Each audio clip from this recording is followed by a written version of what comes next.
প্রথম কথা, এগরার খাদিকুলের ঘটনার পরে মুখ্যমন্ত্রী এবং মুখ্যমন্ত্রীর প্রধান উপদেষ্টা আলাপন বন্দ্যোপাধ্যায় অনেক রোডম্যাপ, পরিকল্পনা এসব কথা বলেছিলেন। তারপরে এরকম একটা ঘন জনবসতিপূর্ণ এলাকার মধ্যে এই ধরনের বেআইনি বিস্ফোরক, এটাকে বাজি বলবো না, এটার এনআইএ হওয়া উচিত। এটা কেন হয়েছে? ঠিক নৈহাটির ক্ষেত্রে যেমন আগের সিপি বলেছিল যে গুলি চলেনি, ওখানকার এমপি এমএলএ বললেন গুলি চলেছে। এক্ষেত্রেও রানাঘাট পুলিশ ডিস্ট্রিক্টের এসপি বলছে যে এখানে ট্রেড লাইসেন্স ছিল না, আর এখানকার মিউনিসিপ্যালিটির চেয়ারম্যান বলছে ট্রেড লাইসেন্স ছিল, ট্রেড লাইসেন্স যে কেউ চাইলে আমরা দিয়ে দিই।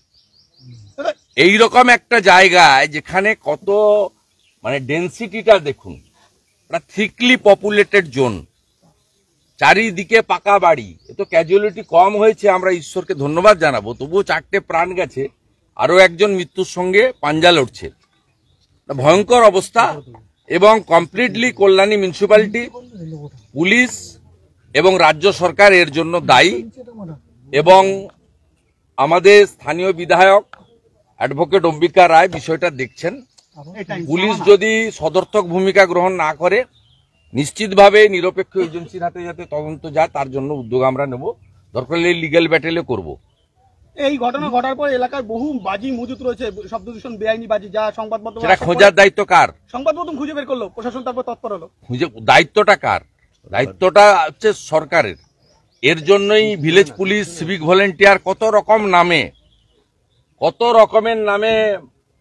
রকমের নিরাপত্তা বাহিনী তৈরি করার গাল গল্প গত আমরা শুনে এসেছি কার্যত 14 বছর ধরে। কত রকমের, যে গ্রামের সব খবর তাড়াতাড়ি আনার জন্য ভিলেজ পুলিশ, সিভিক ভলেন্টিয়ার, পাড়ায় পাড়ায় কি হচ্ছে খোঁজ খবর রাখার জন্য, তার পরিণতিটা কি, রেজাল্টটা কি?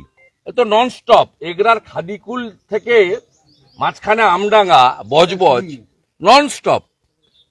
ননস্টপ হচ্ছে, ননস্টপ সাধারণ মানুষ মারা যাচ্ছে এবং তার বিনিময়ে 2 লক্ষ টাকা ক্ষতিপূরণ দিচ্ছে। আজকে বিজেপি মৃত পরিবারগুলোকে 2,01,000 টাকা দিয়ে এই মুখ্যমন্ত্রীকে বুঝিয়ে দেবে যে জীবনের দাম, একটা ভেজাল মদ খেয়ে মরলেও আপনি 2 লাখ দেন। আর এইভাবে আপনার সরকারের, আপনার পুলিশের, আপনার দলের পরিচালিত পুরসভার অবহেলা এবং কার্যত অত্যন্ত দায়িত্ব জ্ঞানহীনতার পরিচয়ের জন্য এই মৃত্যু হয়েছে।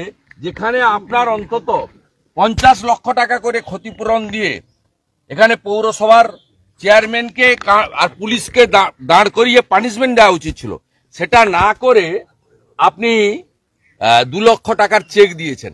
ভারতীয় জনতা পার্টি আজকে 2,01,000 টাকা করে এই পরিবারদের হাতে তুলে দিয়ে মুখ্যমন্ত্রীকে আমরা প্রমাণ করব রাজ্যের বিরোধী দল যেটা পারে আপনি সরকারি থেকে সেটা পারেন না।